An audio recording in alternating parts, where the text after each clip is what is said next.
La búsqueda de los orígenes de la ciencia ficción nos lleva invariablemente a un debate apasionante entre estudiosos y aficionados. Para autores de la talla de Brian Aldiss e Isaac Asimov, el punto de partida inequívoco es Frankenstein de Mary Shelley, publicada en 1818. Este dato no es menor. La autoría corresponde a una mujer, un hecho revolucionario en un género que, paradójicamente, sería dominado de manera abrumadora por autores masculinos durante gran parte de los siglos XIX y XX, y cuyas temáticas a menudo reflejarían esa perspectiva. La figura de Mary Shelley, hija de dos intelectuales radicales, la feminista Mary Wollstonecraft y el filósofo William Godwin, se alza como un faro de creatividad y profundidad filosófica en un panorama literario que estaba a punto de cambiar para siempre. Muchos críticos coinciden en que es aquí, con Frankenstein, donde comienza verdaderamente el linaje de la ciencia ficción moderna. A pesar de que el término como tal no se acuñaría hasta 1926 de la mano del editor americano-luxemburgués Hugo Gernsback, esto plantea una cuestión terminológica fascinante. Si el género nace antes de recibir su nombre, ¿cómo debemos llamar a ese periodo formativo? Sin recurrir a eufemismos excesivos, yo lo denomino la primera era de la ciencia ficción, estableciendo una clara contraposición con que, en el próximo video, exploraremos como la Edad de Oro.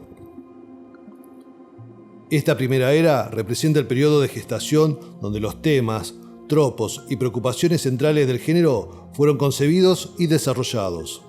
Sin embargo, es justo reconocer otras perspectivas.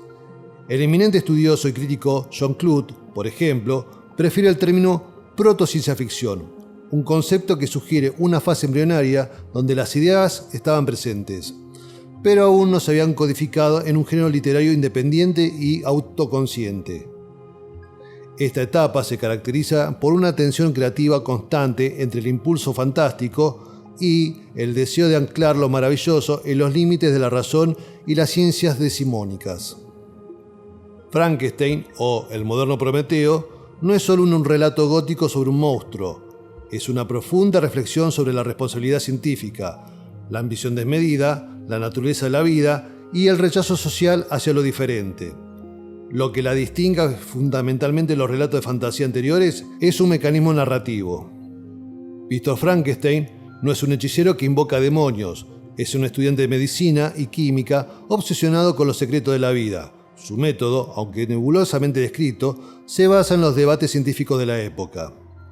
Shelley se inspiró directamente en los experimentos de Luigi Galvani y su sobrino Giovanni Aldini sobre el galvanismo, la creencia de que la electricidad podría ser la fuerza vital misma.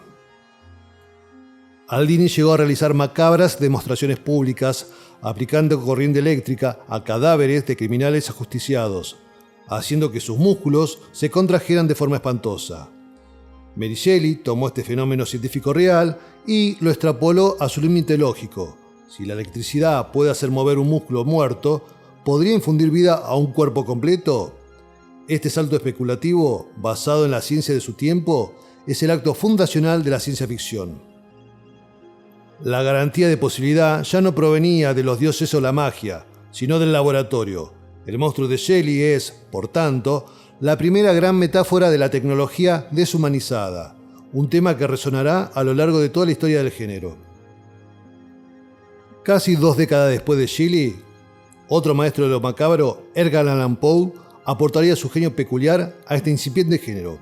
Conocido principalmente por sus relatos de misterio y terror, y considerado el padre del género policial, Poe también coqueteó con la especulación científica. Su cuento, La incomparable aventura de un tal Hans Pfaall, de 1835, es un ejemplo paradigmático.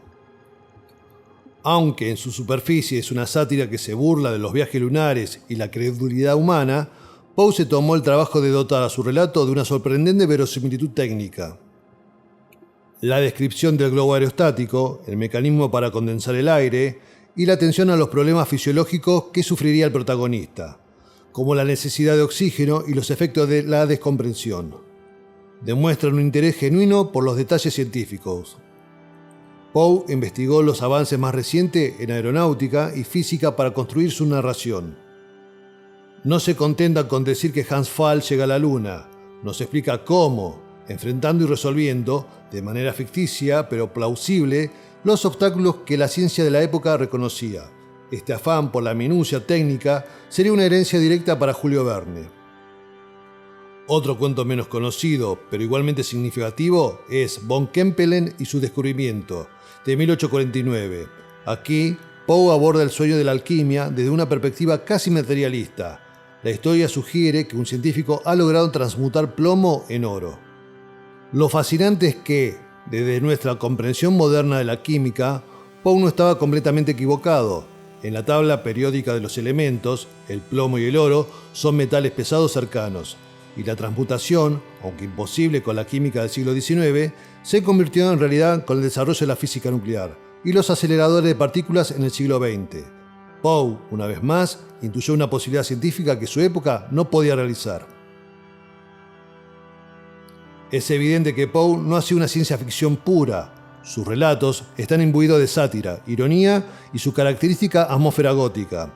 Sin embargo, al incorporar el método científico como parte integral de sus tramas, actuó como un puente esencial entre la sensibilidad romántica de Shelley y el racionalismo más estricto que vendría después. Un joven francés, admirador confeso de Poe, tomaría la antorcha y la llevaría a nuevas alturas. Ese hombre era Julio Verne. Su primera novela, 5 semanas en globo, publicada en 1863, puede parecer hoy menos especulativa que otros viajes extraordinarios, la saga que él inició con el editor Hassel.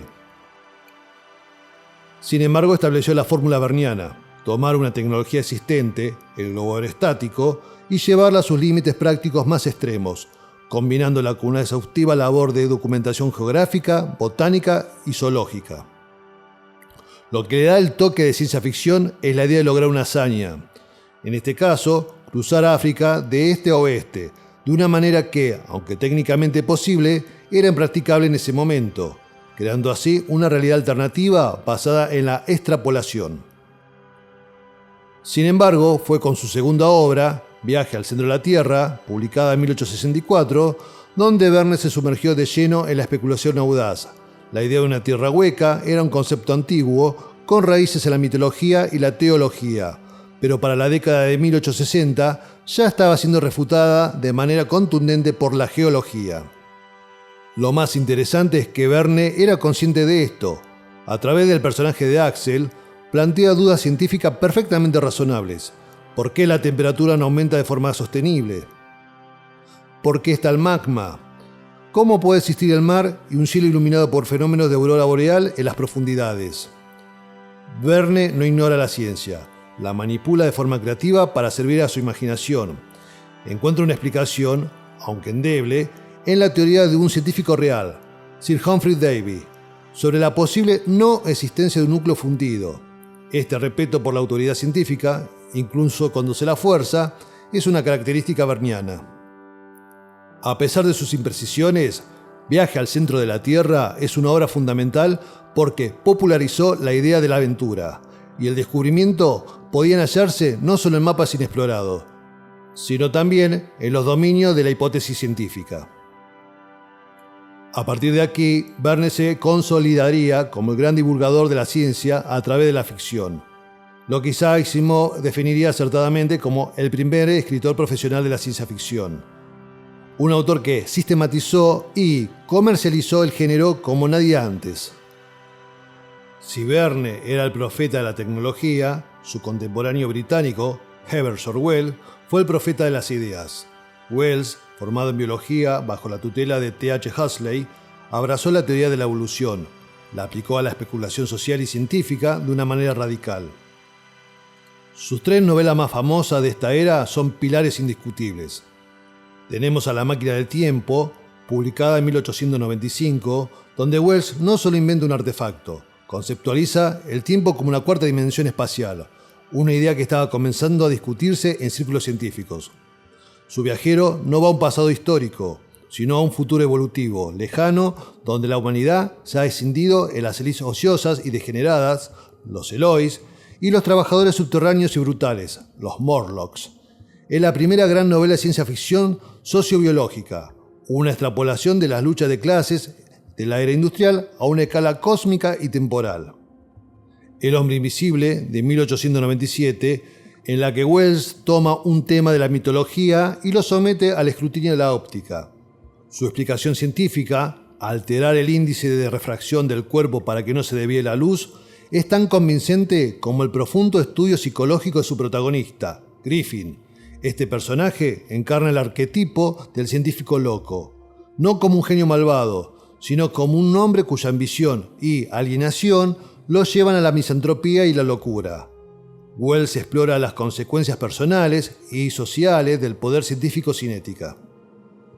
La Guerra de los Mundos, de 1898. Esta obra maestra estableció el tropo de la invasión extraterrestre, pero lo hizo con una genialidad única. Los marcianos no son dioses o demonios, son producto de una evolución acelerada en un planeta moribundo. Su fisiología, cerebro gigantesco con cuerpos atrofiados, es una extrapolación de las ideas de Darwin. Wells introduce el concepto de que una civilización tecnológicamente superior podría ser moralmente indiferente, tratando a los humanos como nosotros tratamos a los animales. La victoria humana no se da por la fuerza, sino por la biología. Los marcianos sucumben a los gérmenes terrestres, contra los que no tienen inmunidad. Es un final que subraya la fragilidad de todo poder tecnológico frente a la naturaleza. La diferencia fundamental entre Verne y Wells fue resumida por el propio Wells. El señor Verne se especializa en lo posible, yo me especializo en lo imposible, o al menos en lo altamente improbable, y trato de darle una apariencia de verosimilitud. Verne nos mostraba cómo podríamos viajar. Wells nos preguntaba dónde nos llevaría esos viajes y qué nos encontraríamos allí. En 1920, el dramaturgo checo Karel Čapek estrenó RUR, Rossum Universal Robots. Con esta obra, Čapek no solo acuñó la palabra robot, que esta está derivada de la palabra checa robota, que significa trabajo forzado o servidumbre. Sugerencia de su hermano Joseph, sino también que estableció uno de los temas más perdurables de la ciencia ficción, la rebelión de las máquinas inteligentes. Es crucial notar que los robots de Čapek no son máquinas de metal y circuitos como las que imaginó Asimov décadas después. Son más bien androides orgánicos, seres artificiales creados con protoplasma sintético. Son, en esencia, la descendencia directa del monstruo de Frankenstein, pero producidos en masa con fines industriales. La trama, en la que estos seres, inicialmente sumisos, desarrollan conciencia y se rebelan contra sus creadores humanos. Es un potente comentario sobre la deshumanización, la explotación capitalista y los peligros del progreso tecnológico descontrolado.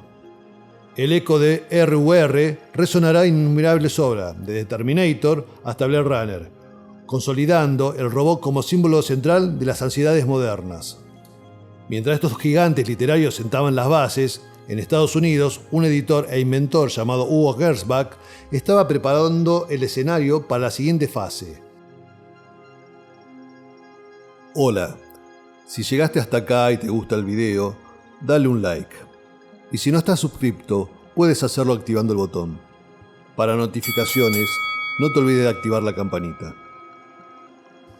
Su contribución no fue tanto literaria como comercial y terminológica. En 1908, Gernsback fundó Modern Electrics, una revista para aficionados a la radio y la electrónica. Pronto comenzó a incluir historias de ficción para ilustrar los principios científicos que explicaba, una de ellas, su propia novela serializada, Ralph 124C41+. Es un ejemplo temprano de ciencia ficción dura. Aunque hoy se la recuerda más por sus predicciones tecnológicas, como el radar, la televisión, las cintas magnetofónicas, que por su calidad literaria. Gernsback fundó y rebautizó varias revistas, Electric Experimenter, Science and Invention, siempre mezclando artículos de no ficción con science fiction, un término híbrido que usaba para describir estas historias. Finalmente, el 10 de marzo de 1926, dio el paso definitivo al publicar el primer número de Amazing Stories, la primera revista dedicada exclusivamente a lo que su editorial denominó Science Fiction. Este acto fue monumental. Gernsback no solo le dio un nombre al género, sino que le proporcionó un hogar.